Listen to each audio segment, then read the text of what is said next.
जी बताइए भाई साहब, क्या कहना चाहेंगे ग्रामीण क्षेत्र? देखिए, आज जो ये मुहिम देश के शहीदों के सम्मान में मनीष चौधरी जी ने शुरू की है, गांव देहात में राष्ट्रगान करके उनको याद करने का, उनके सम्मान में जो कार्यक्रम इन लोगों ने चलाया, इसके लिए मैं इन लोगों को बधाई देता हूं। और राष्ट्रीय जाट महासभा भारत इस मुहिम में हमेशा इनके साथ रहेगी, क्योंकि राष्ट्रीय जाट महासभा भारत की प्रमुख मांग है कि सरदार भगत सिंह जी, सुखदेव और राजगुरु जो हमारे शहीद आजम हैं, जो आइडियल हैं इस देश के लाखों करोड़ों युवाओं के, उनको आज तक इस देश में शहीद का दर्जा प्राप्त नहीं हुआ।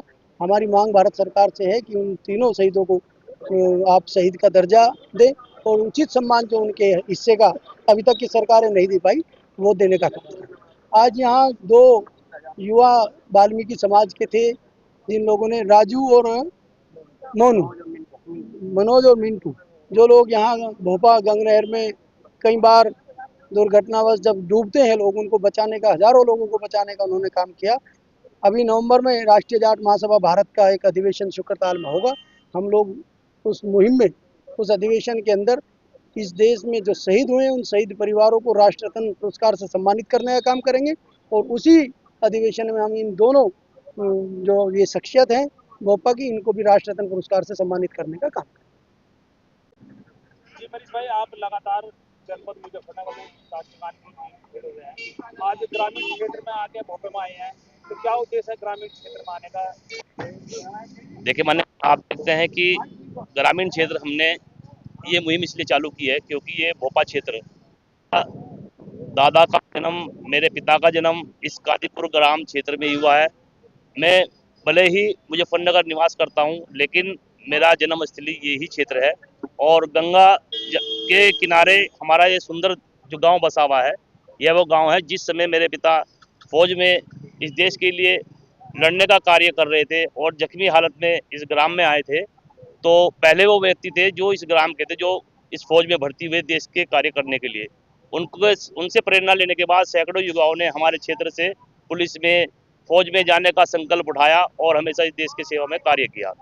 आज जो सामूहिक राष्ट्रीय गान की कड़ी में हमने आज जो सामूहिक राष्ट्रीय गान किया है, भोपा गंग नहर क्षेत्र पर किया है।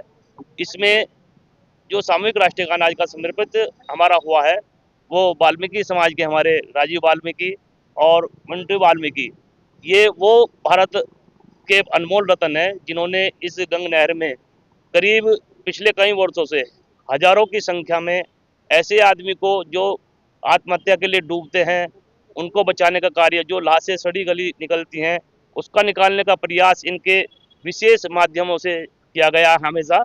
लेकिन हमें शर्मनाक अफसोस उन सरकारों पर है कि जो लोग रात दिन इस देश की सेवा में अपना जान जोखिम में डालकर ऐसे आदमियों के सेवा करते हैं और प्रशासन की सेवा करते हैं, जिनसे प्रशासन को भी लाभ कहीं ना कहीं मिलता है। तो आपके चैनल के माध्यम से और धरती के माध्यम से हम माननीय प्रधानमंत्री जी से मांग करते हैं कि वास्तव में ये भारत के अनमोल रत्न है और इनको भारत रत्न से नवाजा जाना चाहिए, क्योंकि भारत रत्न उस व्यक्ति के लिए होता है जो हमेशा अपने राष्ट्र की सेवा में अपनी जान जोखिम में कार्य करते हैं। ये वो दोनों भाई हैं, राजीव वाल्मीकि और मिंटू वाल्मीकि, इन्होंने वो कार्य किया है और हमेशा भविष्य में कर भी रहे हैं। तो हमारा आप लोगों के माध्यम से माननीय प्रधानमंत्री से विशेष निवेदन है कि वो राष्ट्रपति से निवेदन कर ऐसे भाइयों को भारत रत्न दिलाने का कार्य करे और अपना ये लोग इस क्षेत्र का, भोपा क्षेत्र का हमेशा जो कार्य करता रहे, इसी मन और लगन से करते रहे, अपने भोपा क्षेत्र का नाम रोशन करे। जय हिंद, जय भारत, जय श्री राम।